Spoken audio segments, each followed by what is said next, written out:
You're listening to Civic Media. You can tune into any of our live shows on any radio station across the state with the Civic Media app. Find us in your phone's app store and listen anytime, anywhere.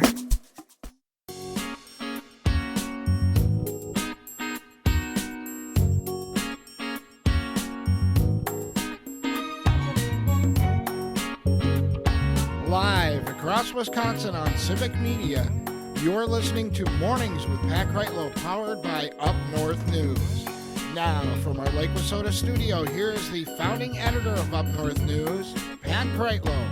Hey, good morning. It is 8:06. Nice to have you back here. We are live in Madison Studio A2, along with Parker Olson producing things here on a special day at Civic Media where all of the hosts once or twice a year manage to lock ourselves in a room, kind of in a cage match fashion, and we'll see who comes out on the other side of it. So in terms of the programs you'll be hearing today, after we're all done here, we've got Matt Rothschild filling in for Jane and Greg for Matt and Air on Air. You've got Trygve Olson, who's going to be pinch hitting for Todd Alba today. You're going to have John and Gordy from our Madison station filling in for Maggie Dawn today. And then tomorrow will be Story Day, as we talk all about the icebreaker that we had today and the games that we played and the weighty matters that are discussed as well. That'll be great. Hey, At least you're going to be in the conference room, I assume, because that'll be far bigger than our coat closet here. Wait a minute. I came all the way down here for a host meeting, a little retreat. Sure. And we're just going to be in the conference room down the hall. I have no idea. I mean, a lot of these corporate retreats are at these nice, centers, and there's catered meals, and there's all this other stuff. And you're saying we're no different than Brittany Merlot in a rain-slogged tent somewhere in Oshkosh? That's my guess, but hey, you might have access to pretzels with peanut butter in them. Oh, good Lord. Brittany, do you have pretzels with peanut butter in them? I almost bought those as a snack. That's so funny that you mentioned that. But I've got like the pretzels with garlic on it and the Dots pretzels. Yeah. Pretzels are key. Brittany, you're speaking my language. Brittany, I got to say, I see you're joining us by phone here. I've been watching the rain move in on the radar toward Oshkosh. And only now, in your last report for the week, before you take some well-deserved time off, are you giving that vibe of, yeah, we're at the campground. It's day 41. The pretzels have run out. I don't even know what soap is anymore because I got hungry on day 32. And yet, here you are still reporting for us from the campground at EAA Air Venture. God bless you. Oh, thank you so much. It is a rough one. The lack of power. There's no power out here at these campsites. Only a few of them have power. So most of us, thousands of us, are relying on solar. So keeping everything charged, and the internet is so crazy too with the mass amount of people. And then you put the heat on top of that. Yeah, we're getting a little tired out here. I was talking to security earlier this morning. She's like, is it Tuesday, Wednesday? I wish it was Friday. Time is a flat circle at this point, and you're doing it all off a diesel-powered cell phone, which is very cool. However it is you're getting it done. The theme today is stormy, then hot, and then stormy again, right? It sure is. I mean, we've got heat advisories for most of the state, especially south, from about Eau Claire to Green Bay south. We're going to see temperatures hitting into those low to mid 90s there. Plus the humidity slapped on top of that. It's going to be sticky, gross, oppressive. It's going to be feeling like 100 to 104 degrees this afternoon. And now all that heat, all that humidity and stability is going to fire up some strong to severe storms. And we are looking at a slight risk from the Storm Prediction Center for northern parts of the state, and we are looking at a tornado threat north of Wausau to the Rhinelander, Hayward, even Eau Claire area as we go through this evening. I think they're going to start around 2 o'clock, very isolated at first, hail chances with that, high winds, tornadoes, and then a line builds that pushes into far northwest parts of the state around 6 and works its way through the rest as well. Now, I do think it's going to start to break up and lessen out right around central Wisconsin. I don't think we're going to get too crazy here in Oshkosh later this evening, but time will tell because of the heat and humidity. It's going to be pretty unstable. So I do think the threat will be everywhere. But again, northern parts, stay safe tonight. Yeah, without a doubt, and keep it tuned to your local station for all the weather updates there. We've talked about the programs at AirVenture and all of the planes and the infrastructure and the food. We haven't really talked much about the people, and I'm sure there's no shortage of characters that you bump into as you're hanging out with 500,000 close personal friends. Oh, it's amazing. Yesterday, I got to talk to this female who is an aerobatic pilot. It is her first year here at Oshkosh, and she is flying in the show this afternoon. So I got to talk to her, and she's actually one of the 4 or 5 people competing for the U.S. in the World Championships. I think it's in 2 weeks in Hungary. So she's going to be representing us in aerobatics. And speaking of aerobatics, that's the night show is tonight, and they do flips and tricks and shoot fireworks off these aerobatic planes and smoke, and it's something to see. So it was really cool to be able to talk to her, and I also talked to a NOAA person up here as well. Not many of them here, but I will say that they do weather briefings and for all of these shows and stuff that goes on, and I'm going to get to go behind the scenes and see that today, what the federal government does for these pilots before they take off for these major air shows. So that's been pretty cool. But I mean, otherwise, I mean, the history here, people have been coming here for so many years. They're so excited to be here, and you just make so many friends. Front gate security, her daughter flies 148th fighter jet, and she just loves it. She's like, I met people from, oh my gosh, Turkey, Australia, all this. She's like, now they're my friends and I camp with them. Why? That's amazing people. Why do I also have a note in front of me to ask you about a yodeler? Yes, I did not want to forget about him. Every single morning, 7 a.m., he goes. I think it's a good 3 minutes. He is yodeling throughout the grounds, the campground, everything, just to wake us up. Gates are open. Here we go. Hasn't been And shot I'm gonna yet. send you guys a clip of that later. We'll be looking for that.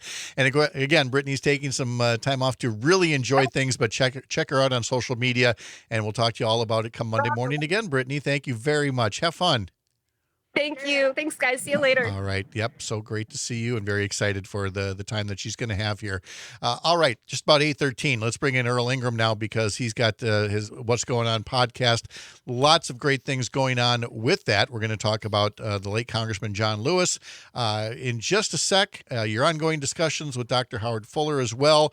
But I'm going to start with baseball, not just because we were talking about the Brewers here, but recently were the Negro League game tributes, and I don't want to lose time for you to talk about, that part of your podcast project that you're going to be working on next, Earl. Well, good morning. Good morning. And so a gentleman named Dennis Biddle, who resides in Milwaukee, who is 90 years young, he's been the face of the Negro League over the last, I would say, 20 years. And so he's the one voice that gathers the others. There's about 25 Negro League players still around in this country.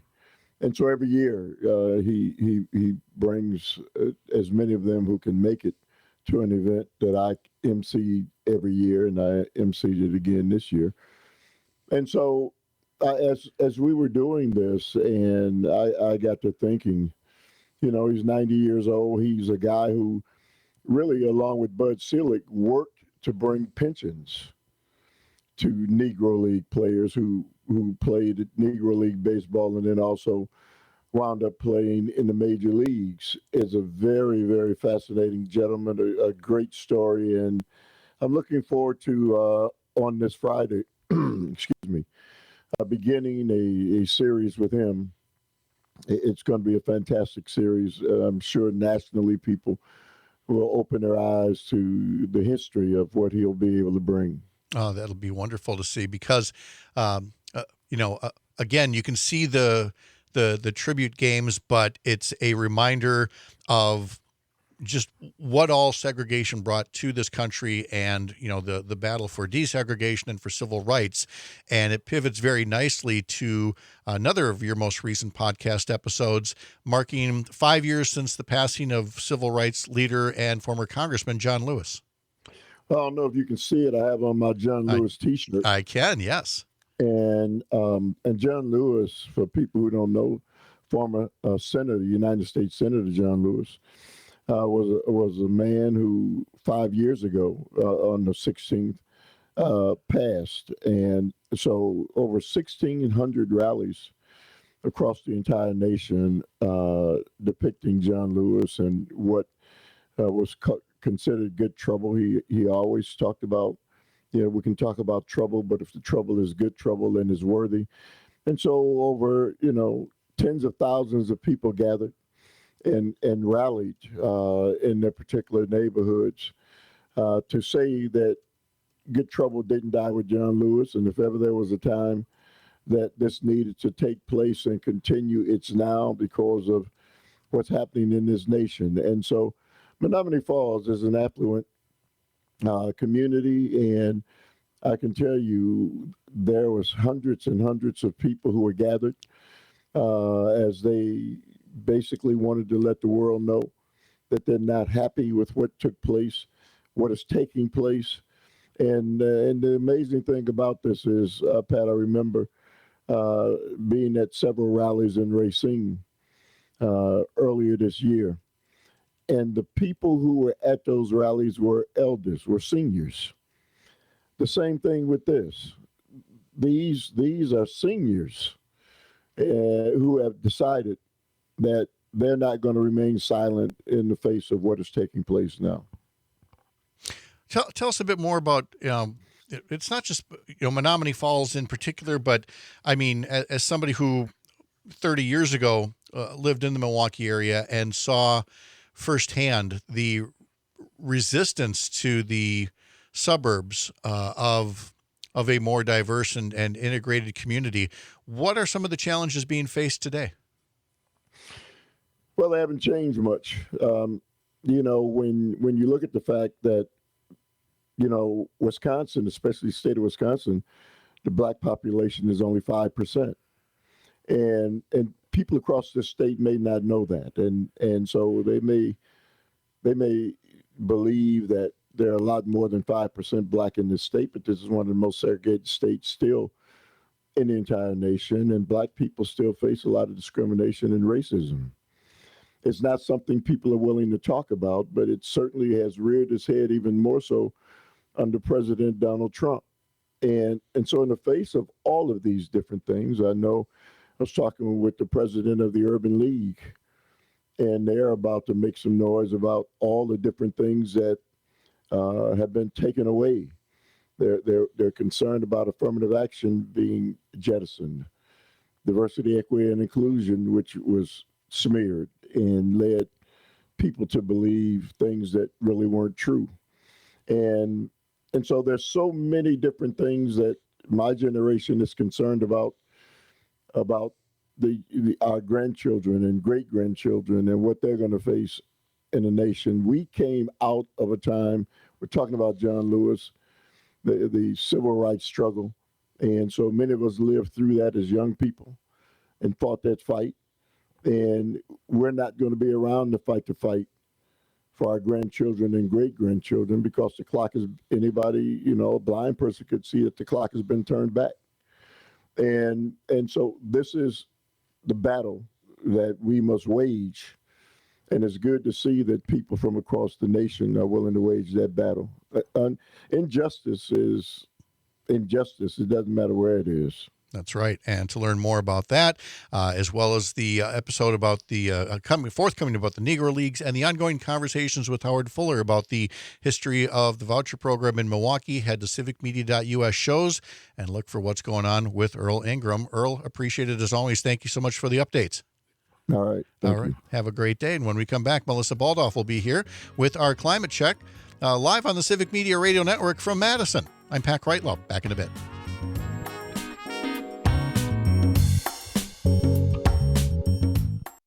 You're listening to Civic Media. Stay up to date on the latest news and information for your local community and Wisconsin by signing up for our free email newsletter. Visit civicmedia.us/email to get started.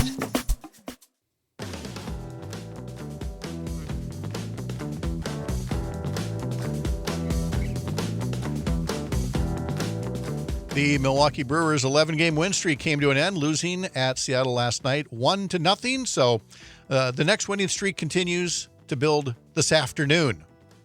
if we can get to 1 this afternoon.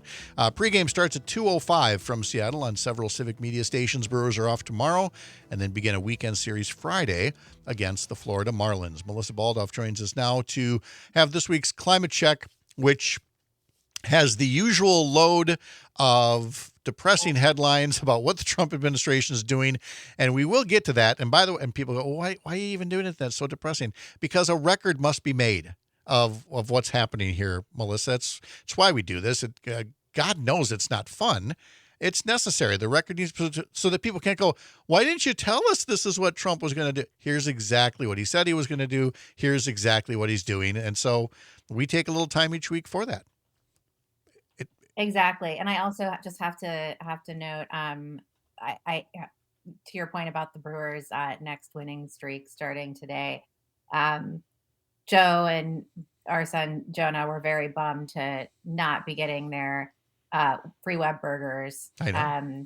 They went together in 2018 to get their free web burgers. It was a great father-son moment. So they'll look forward to getting their next free web burgers together. There's still time. I mean, there's still time, 61 absolutely. games out there left. Plenty of time to go get a burger. Exactly. In 2018, it was in October. Yes. So there's plenty of time. And there no burger tastes better than a free burger if you can get that. So that's right. So along with the usual headlines, from the federal level, we have today, courtesy of Caitlin Luby at the Milwaukee Journal-Sentinel, this headline about the Great Lakes: extreme heat, warmer water, more ticks, fewer fish.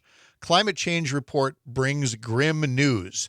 It's a report that was put together by the Environmental Law and Policy Center, conducted by researchers around the Great Lakes. It's an update to a report from 2019 that examines the impact of a changing climate on the lakes themselves and the surrounding region. Now, none of this is to take, the Trump folks off the hook. Again, there's plenty that they're doing now to make things worse. But what I got out of this, Melissa, was, essentially documentation that, again, a changing climate has been something that's been with us for our lifetimes, but it's only now that we are truly seeing what is happening, in terms of tangible evidence around the Great Lakes. And like I said before, it is important to put that record out there for folks. It is. And it's important to put it out there in very clear terms, the way that Caitlin did in this story. And I commend her for doing this. And we shouldn't have to commend journalists for just doing their jobs. But I feel like more and more we have to recognize people who are doing the work the way it should be done. Because, when I first saw this story, I was, thinking, is this going to be watered down at all? And it's not. Directly here from the story, let me read this quote here from the story. It says, despite the discouraging tendency these days to see everything through a political prism, the science itself is incontestable and apolitical. Climate change is caused by human activity, primarily the use of fossil fuels like coal, oil, and gas. Period. The end. Those are the facts. So, well, it ended with like coal, oil, and gas. Now I'm opining here. That's it. Right? Those are No, the it was. facts. It was all I could do not to do a fist pump when I saw that, because there was no squishy language there. It is what it is. Exactly. And that's so important to get that out there. And like you said, why we make this record, why we talk about it, why we lift up important work like this, the good news and the bad news, even though a lot of it's bad news, unfortunately.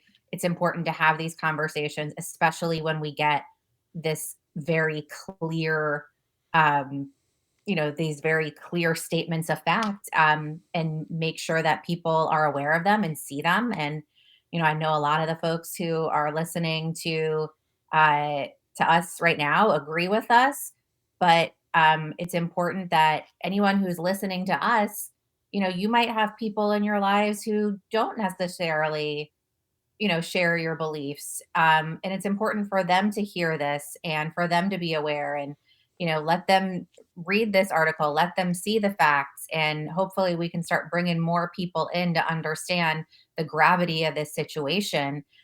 So they will make this a top issue when they go to vote, because we know that it's not always a top issue for people. Climate isn't when they go to vote. It's people are very driven by economic issues, and climate really is an economic issue too, and that's something that's mentioned in this article as well. We need to make sure people are understanding, just the gravity of the situation on climate, the way that it impacts the economy, our health, and the environment. And of course, there are things we could be doing about it, but it gets us to the depressing headlines. This morning's headline: EPA is said to be drafting a plan to end its ability to fight climate change. It would eliminate the bedrock scientific finding that greenhouse gas emissions threaten human life by warming the planet. There's a headline that says EPA will eliminate its scientific research arm. Here's one: EPA delays requiring cleanup of toxic coal ash landfills. Here's another one: Interior Department to put wind and solar projects through a stricter political review. Thank God, Melissa, we also have from the Environmental Defense Fund two bits of good news. One about cargo ship industry agreeing to assess themselves for, fuel use, and another about how clean energy investment is booming globally. And so in the few seconds we have left, let's cling to that last one. Even with hostile governments, there's still plenty of people that want to make the investment in a cleaner planet. Yeah. And, unfortunately, our country, our leadership in this country isn't committed to doing this. But globally, we are seeing that's what leaders are doing. And it's just another area where the United States is going to be left behind the global economy and what's happening worldwide. And it's another way we are, unfortunately, a laughing stock because of the orange guy. Melissa Baldoff, succinctly put. Thank you so much. Have a great day. You too. Back after this on the Civic Media Radio Network.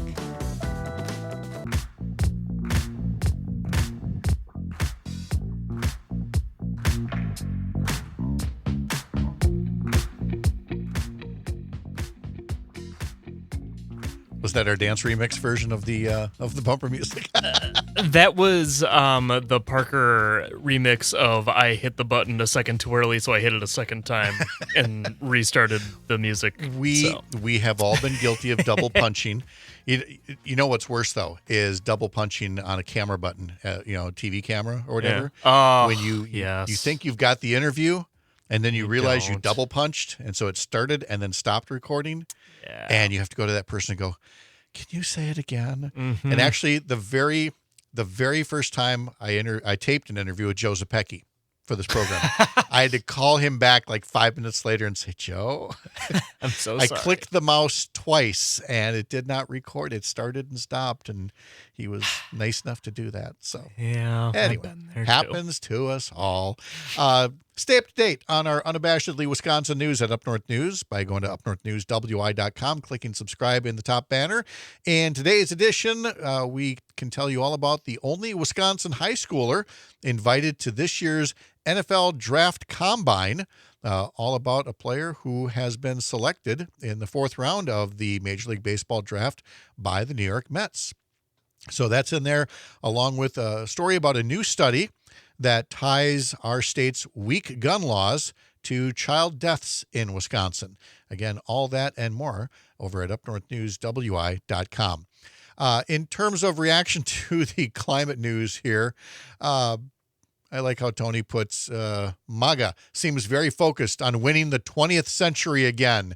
Not so interested in winning the future or even being involved in it, really. And he's very true. To revisit some of this, and I simply was not going to subject poor Melissa to having to do, a very long, drawn-out version of these headlines. But all the headlines I read you in that last segment, they're real.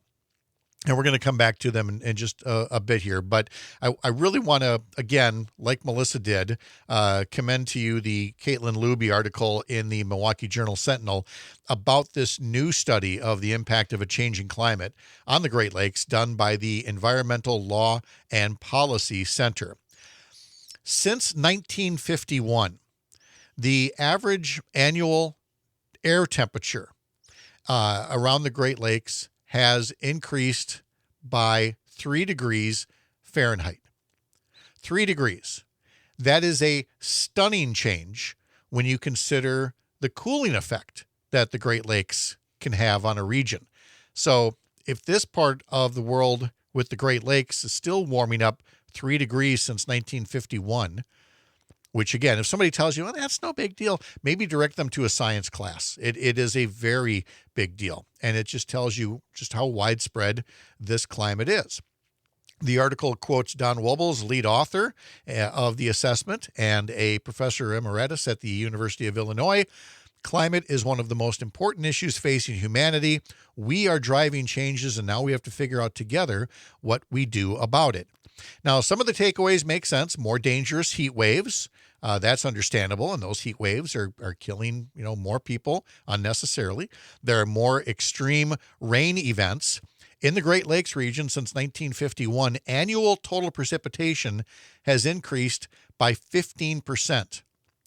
Just since between 2017 and 2024, the number of days with at least 2 inches of rain was 6% higher than the average from 1986 to 2016, and 37% higher than the period between 1901 and 1960. So from 1901 to 1960 versus the last 7 years, the number of days with at least 2 inches of rain, which could cause flash floods, is up 37%. The warmth of the air and the water has led to declining ice cover on the Great Lakes, which only perpetuates the cycle.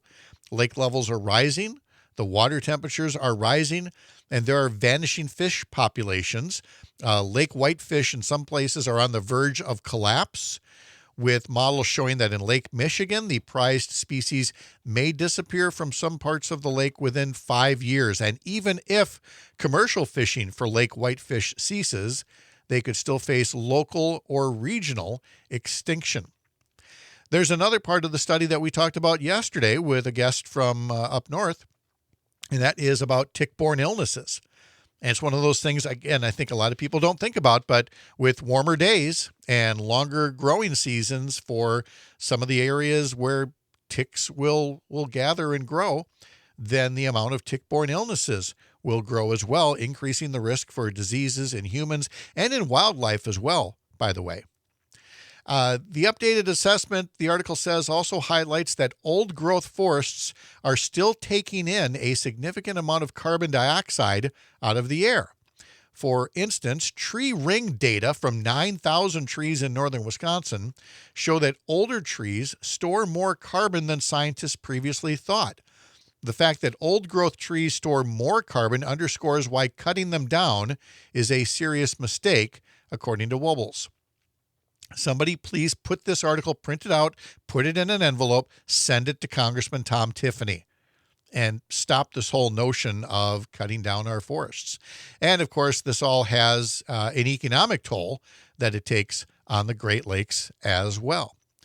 So that's the Great Lakes study.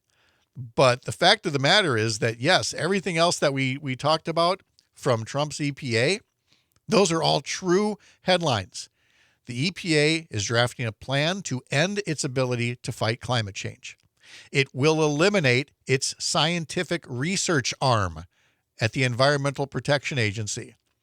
It is delaying required cleanups of toxic coal ash landfills. And it is going to put wind and solar projects through a stricter political review, creating new delays and bottlenecks for renewable energy projects. This is all cartoon villain stuff. This is Bond movie super villain stuff that you would have thought all these years was never going to be possible in the real world. And here we are in the real world, and it is exactly what we're living through right now. Is this belief that anything that oil and coal want to do should be encouraged, that clean energy industries and the jobs that they create should be shut down, and on and on it goes. Here's another extension of it. Selena Heller works on not just stories for Up North News, but for other Courier newsroom sites around the country. And one of the articles that she just finished was one out of Texas and talks about the Trump administration cuts into funding for the viruses that are transmitted by mosquitoes. Texas has seen hundreds of cases of West Nile virus in recent years, some of them resulting in deaths. West Nile is transmitted by mosquitoes. But as Selena writes, the administration has swatted research. I see what she did there. The administration has swatted research grants from the National Institutes of Health. The Galveston National Laboratory, as a result, has lost nearly $20 million so far. The research facility is on the campus of the University of Texas Medical Branch. It focuses on infectious disease research, and it is losing highly trained researchers while also seeing next-generation researchers go into other careers. And there's more. Veterans in Texas are losing their careers because of the Trump administration. Nearly 900,000 civilian federal employees are either veterans, spouses of veterans, or spouses of active military, representing 30% of the entire federal government workforce. So federal government employees are disproportionately likely to be veterans due to federal government hiring preferences in the past. And Texas has more veterans than any other state. But between the top 5 states for employing veterans, some 50,000 employed veterans or spouses could be affected. William Addig of the Union Veterans Council calls it the largest attack on veteran employment in our lifetime. Again, just cartoon villain stuff that we could see. So you may ask, what is it that the Trump administration is doing that is proactive? What is some good news that we can hang our hats on, Parker? What can I point to and say to you, here is something that is proactive? I believe I have found it. Really? Right here. Yes. No. Yeah. Republicans on the House Appropriations Committee voted on Tuesday to rename the Opera House at the Kennedy Center in Washington, D.C., rename it for First Lady Melania Trump. Oh, thank God. I was so worried about that. All is right in the world now. It was all part of amendments to a package of bills that fund the U.S. Interior Department and the Environmental Protection Agency. The same one where I told you they're eliminating the scientific research arm.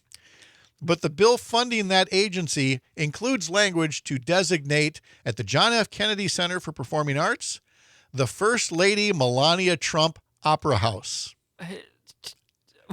Okay. Other than that, what has she done? Well, let's see. There is somebody here. I don't know if she's done anything like I don't know, Michelle Obama did with like child lunches at schools. Let's see. Subcommittee Chair Mike Simpson, an Idaho Republican, said the name change was, quote, an excellent way to recognize the First Lady's support and commitment to promoting the arts. Oh. He said, yes, we renamed the Opera House at the Kennedy Center for the First Lady, who is the honorary chair of the Board of Trustees of the Kennedy Center. You will recall that President Trump removed several members of the Kennedy Center board in February, replacing them with loyalists who then elected him chairman of the board. I did see that. He also fired the Cultural Center's president and replaced her on an interim basis with a gentleman who has held several roles over Trump's 2 presidencies so far. So it was all part of a bill that proposes about $38 billion for all the agencies covered by the measure, which is an overall spending cut of 6% compared to current levels. And that mainly comes from chopping the Environmental Protection Agency's budget a whopping 23%. And then there's all kinds of arts and culture funding that is in there as well. And if I'm laughing, it's again because it is. I mean, you cannot make this stuff up. No, I have a word that I would like to describe it with, but I can't put it on the air. No, you cannot. No, yeah. No. Let's end with a little TV news here. I was looking at an article about here are the 30 best shows to be watching on Netflix this month. And as usual, I kind of go through it and go, haven't seen it, don't want to see it, don't want to see it. But I did get talked into after seeing the preview for it. I said, okay, let's watch this one. Have you seen one called Nona's with Vince Vaughn? Where No. Vince Vaughn plays somebody who wants to open up a restaurant on Long Island and do it with Nona's, grandmas, Italian grandmas. Cool. It stars Susan Sarandon, Lorraine Bracco, Brenda Vaccaro, Talia Shire, and it's adorable. And it includes a secret recipe. And the folks at All Recipes did an extreme close-up on the recipe card and found the famous Nona's Sunday spaghetti sauce recipe. Yeah. And now they're sharing what all is in it, so you too can make things a little bit better. That includes a little bit of like apple cider. Ooh. That is a part of it. Okay. A special kind. You gotta make the apple cider fresh. Try at the that time. out for us. Tell me how it goes. I might. I'll let you know. Some of you are getting a local update. The rest, some final news and notes here from Madison coming up on the Civic Media Radio Network. You're listening to Civic Media. Find the latest news, information, and archives of all your favorite shows on the Civic Media website, civicmedia.us.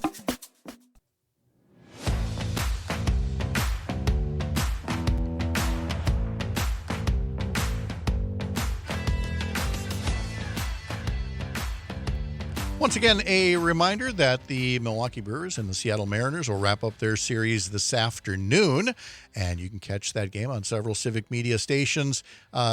Just head over to civicmedia.us to learn more. The pregame show will begin at 2:05 this afternoon, off tomorrow, and then a homestand will begin on Friday. This is now the part of the program where I turn things over to Parker Olson, and Parker will now tell us everything that you need to know about cryptocurrency. Parker, take it away. Yes, Pat. So what you do is I think there's these things that you can put money into somehow, and you make more money off of something that doesn't exist. There again was our crypto focus with Parker Olson. No, Thank you. The reason I bring that up is because most folks don't know much about crypto. And the ones who do won't stop talking about it. And somewhere in the middle, there's both the truth, but also an illustration of the need for better regulation and guardrails for consumers, for financial institutions, for the entire American economy. And last week was designated as Crypto Week in the U.S. Congress as they worked on legislation that was said to be giving crypto some of the credibility that it was looking for, at least in some forms, something called stablecoin, which is a type of cryptocurrency that is pegged to something tangible like the U.S. dollar. Although, I have questions about that. If you're pegging a cryptocurrency to the dollar, what's the value of the cryptocurrency? And how do you really know that it's backed by a dollar if it's not being regulated by something like the FDIC, the Federal Depository Insurance Company? Well, at the state level, obviously that's where our legislators come in and have the ability to at least protect consumers in their state. Well, they could do that. They could either protect consumers, protect the economy, or in any given state, they can race to the bottom. That's part of the beauty of this country being made up of 50 states instead of just one central government all the time, is that sometimes you have states that will try to have the strongest, toughest laws on something, and in others, they will race to the bottom to say, well, we're encouraging business and we're lowering taxes. And by the way, we're also polluting our rivers and not educating our children. So it's up to each state legislature to decide in what direction it wants to go. And fortunately, here in Wisconsin, State Senator Kelda Royce and State Representative Ryan Spouty have worked on a bill that would regulate at least some of the use of cryptocurrency. It has, in fact, something, part of it has to do with, the ATMs or the ATM like boxes that you're seeing out there that say, right here, you can invest in cryptocurrency. Well, can you? Or is it just basically is that fancy looking ATM box really nothing more than a good looking rat hole to send your money down? And so tomorrow on the program, we're going to talk to the two legislators about that and get their take on, why legislation like this is needed at the state level. So that'll be at 7:30 tomorrow morning. We'll also talk to Sharita Booker about some of the things that you can see and do around Wisconsin. She always brings up various, music events and other community gatherings. And then I like to add all of the, county fairs and things that are out there. And this week, there's a lot of them. Opening up today, some have already opened, but today at least all of these county fairs are open through Sunday. They include the Columbia County Fair in Portage, the Dunn County Fair in Menominee, the Eau Claire County Fair in Eau Claire, the Monroe County Fair in Toma, the Racine County Fair in Union Grove, the Rock County 4-H Fair in Janesville, and the Washington County Fair in West Bend. And then tomorrow, a few more open up for the rest of the weekend. They include the Langlade County Fair in Anago, the Polk County Fair in St. Croix Falls, the Taylor County Fair in Medford, and the Washburn County Fair in Spooner. And so a lot of great things that you can go to. But as I go through this list, Parker, it reminds me there's a list I've always been meaning to put together. And maybe somebody else has already done this, but I have not seen the definitive list of place names that are not in the county that they share a name with. For example, the Columbia County Fair, as I said, was in Portage, which means Portage is not in Portage County. The Polk County Fair is in St. Croix Falls. St. Croix Falls is not in St. Croix County. Oh, I hate that. Yes, there's actually quite a few like that, and I always keep meaning to put together the definitive list of places that somehow got evicted from their original counties, which I know is just a nice coincidence, but we always joke about Wisconsin place names. There are a lot of Wisconsin place names that are hard to pronounce, but equally difficult for beginning reporters in Wisconsin is when you're covering something in, Tony notes here, you're covering something in Washburn, but Washburn is not in Washburn County. And there have been times when I've taken a script, a news story that somebody's turned in. I'm like, oh, no. That I know that sounds like it would make sense. Yeah, but you should be right. Yes, yep. Yeah. And then there are the similarities of places like River Falls and Black River Falls and all of that. There's a lot to learn about Wisconsin, and we can and should be celebrating more of that for educational purposes of nothing else, to save you some of the embarrassment. I would like to see that list because I actually didn't know about most of those. Yeah, and there are several more, so we'll explore those together one of these times. But in the meantime, at least what we can have you do is know about the county fairs that are going on in these places. And then, as I noted, Sharita Booker will tell us about some of the other fun things going on around Wisconsin. We will also be talking to somebody from the Wisconsin Public Education Network about the Summer Summit that is taking place tomorrow in Green Bay. And by the way, Todd Alba is bringing his show up to Green Bay tomorrow afternoon, and he will be broadcasting live from the Public Education Network Summer Summit. So look for all of that coming up tomorrow and throughout the course of the weekend. All right, my thanks to everybody who has taken part in today's festivities, all of our guests, and we look forward to having you back here tomorrow morning, bright and early, 6 a.m. here up north on the Civic Media Radio Network. I'm Pat Kreitlow. Have a great day.